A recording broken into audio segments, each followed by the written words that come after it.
एक तरफ देश में पानी की कमी बढ़ती जा रही है और दूसरी तरफ उसी पानी से फ्यूल बनाया जा रहा है। ये डेवलपमेंट है या फ्यूचर का रिस्क? सक्सेस स्टोरी या हिडन प्रॉब्लम? भारत ने पेट्रोल में 20% एथनॉल ब्लेंडिंग का टारगेट समय से पहले अचीव कर लिया है। सरकार इसे बड़ी सक्सेस बता रही है। ऑयल इंपोर्ट कम हुआ, फार्मर्स को इनकम मिली और एनर्जी सिक्योरिटी मजबूत हुई। लेकिन इसी स्टोरी का दूसरा साइड अब सामने आ रहा है। एथनॉल बनाने में, खासकर राइस बेस्ड प्रोडक्शन में, बहुत ज्यादा पानी यूज होता है। यानी जिस देश में पानी पहले से ही स्केर्स हो और वहां फ्यूल बनाने के लिए भी भारी वाटर कंजप्शन हो रहा है।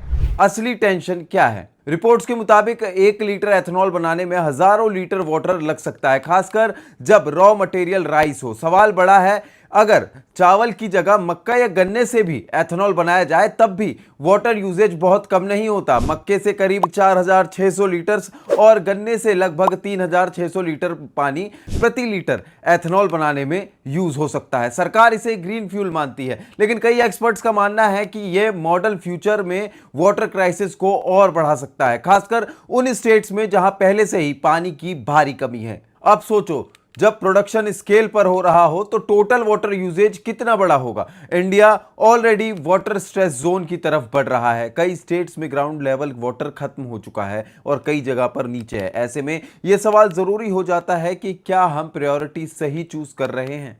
Ground reality. ग्राउंड लेवल पर सिचुएशन सिंपल है। एक तरफ ड्रिंकिंग वाटर की शॉर्टेज है, दूसरी तरफ इंडस्ट्रियल फ्यूल प्रोडक्शन के लिए सेम रिसोर्स यूज हो रहा है। पॉलिसी का एम सही हो सकता है, लेकिन एग्जीक्यूशन में इम्बैलेंस दिख रहा है।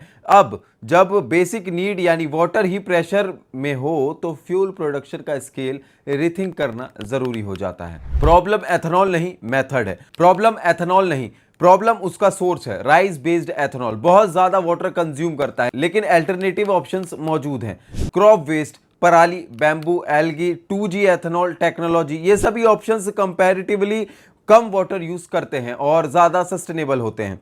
फ्यूचर क्या कहता है? इंडिया को फ्यूल भी चाहिए और वाटर भी बचाना है, इसीलिए शिफ्ट जरूरी है वेस्ट बेस्ड एथनॉल की तरफ। अगर प्लानिंग सही हो जाए तो एनर्जी सिक्योरिटी और वाटर सिक्योरिटी दोनों साथ चल सकते हैं। लेकिन अगर इंबैलेंस रहा तो फ्यूचर में वाटर क्राइसिस और बढ़ सकता है। आज जरूरत सिर्फ एनर्जी बढ़ाने की नहीं है, बल्कि बैलेंस बनाने की भी है। अगर वाटर और फूड जैसी बेसिक नीड्स पर दबाव बढ़ता रहा तो आने वाले समय में इसका असर सीधे आम लोगों की जिंदगी पर दिखेगा। इसीलिए अब जरूरी है कि ऐसे अल्टरनेटिव्स पर ज्यादा फोकस किया जाए जो कम वाटर यूज करें और सस्टेनेबल भी हों। असल सवाल फ्यूल का नहीं है, असल सवाल प्रायोरिटीज का है। हमें पहले वाटर बचाना है या फ्यूल बनाना है?